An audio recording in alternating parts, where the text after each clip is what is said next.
যারা simple cake পছন্দ করে তারা হয়তো এই কেকটাই সবার আগে চুজ করে থাকে। এই কেকটা আজকে সহ আমার 3বারের মতো ডেলিভারি করা। প্রথমবার যখন আমি এই কেকের কাজটা করেছিলাম তখন আমি আপনাদের সাথে ছবি শেয়ার করি, দ্বিতীয়বার আর করা হয়নি। তাই তৃতীয়বার যখন আসে তখন চিন্তা করলাম এটা একটা ভিডিওই শেয়ার করে। একদম সিম্পল কেক, জাস্ট প্রতিবারের মতো যেটা হয় উপরের লেখাটাই চেঞ্জ করা হয়েছিল, এই কারণের মধ্যে আর কোনো ছবি আপনাদের সাথে শেয়ার করা হয়ই নাই। এটা একটা ভ্যানিলা ফ্লেভারের কেক ছিল, আর আমি ভ্যানিলা ফ্লেভারের কেকের মধ্যে খুবই সিম্পল ভাবে কাজ করে থাকি, মানে কেকের লেয়ারে এক্সট্রা করে কোনো কিছুই অ্যাড করি না। যারা সিম্পল কেক বা কোনো রকম ফ্লেভার চান না তারাই ভ্যানিলা কেকটা নিতে পারেন। আর আমার পেজে কিন্তু যেই ভ্যানিলা কেকটা নিয়েছে সেই পছন্দ করেছে, অনেকে আছে ভ্যানিলা কেক পছন্দ করে না। আমার কিন্তু ভ্যানিলা কেকটা খুবই ভালো চলে। চকলেট কেক যারা পছন্দ করে ওরা চকলেট কেক নেয়, কিন্তু ভ্যানিলা কেক যারা একবার টেস্ট করে ওনারাও খুব ভালোই এর কেকের রিভিউ দেয়। অনেকে ভাবে ভ্যানিলা কেক মানে হয়তো অতটা টেস্টি হবে না, কিন্তু ভ্যানিলা কেকও কিন্তু অনেক টেস্টি হয়।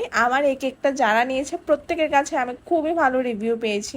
যাই হোক, আমার এই কেকটা একদম যেহেতু সিম্পল, কেকটা আমি মোটামুটি খুব ভালোভাবে ক্রাম কোট করে দেন ফিনিশিংটা দিয়ে দিই। ফিনিশিং এর মধ্যেও ছিল পুরো হোয়াইট বেসের কাজ। এখানের মধ্যে না একটা ঘটনা ঘটনায়, আমি এই কেকটা যেদিন ডেলিভারি করার কথা ছিল, মানে আজকে ডেলিভারি করার কথা ছিল, আমার ডেলিভারির কথা ছিল সকাল 10টায়, আর আমি ঘুম থেকে কাস্টমারের ফোনেই উঠি। আর ফরচুনেটলি আমার লাকটা হয়তো ভালোই ছিল, কোনোভাবে কাস্টমার আমার আরেকটা নাম্বার পায়, যার কারণে গুনি আমাকে ওইটাতে ফোন দেয়। দেন আমি ঘুম থেকে উঠি। ডেলিভারি দেওয়ার টাইম ছিল সকাল 10টা বাজে, কিন্তু আমার ডেলিভারি রেডি হতে হতে সকাল 10টা 5 হয়ে যায়। মানে এখন যে কাজটা দেখছেন এটা আমি সকালে করেছি, কারণ এটা যদি রাতের বেলা করে রাখি তাহলে কেকটা সেট যখন হবে এখান থেকে যে কালার যেটা আসবে এই কালারটা ছেড়ে দিবে, যার কারণে কি এই কাজটা আমি সকালবেলায় করেছিলাম। আর আমি ওই দিদির থেকেই অলমোস্ট আধা ঘন্টার টাইম নিয়েছিলাম, যে আমাকে আধা ঘন্টা সময় দেন আমি পুরো কেকই রেডি করে দিচ্ছি, কিন্তু আমার অত সময় লাগেইনি। দিদিটা আসলে ভালো ছিল, উনি বুঝতে পেরেছে যে আসলে আমার হয়তো ঘুম থেকে উঠতে একটু লেট হয়ে গিয়েছে।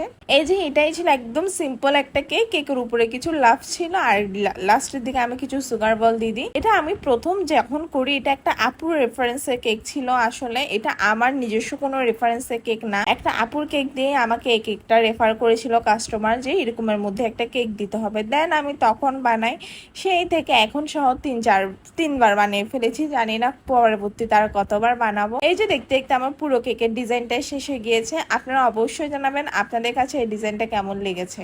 Thank you.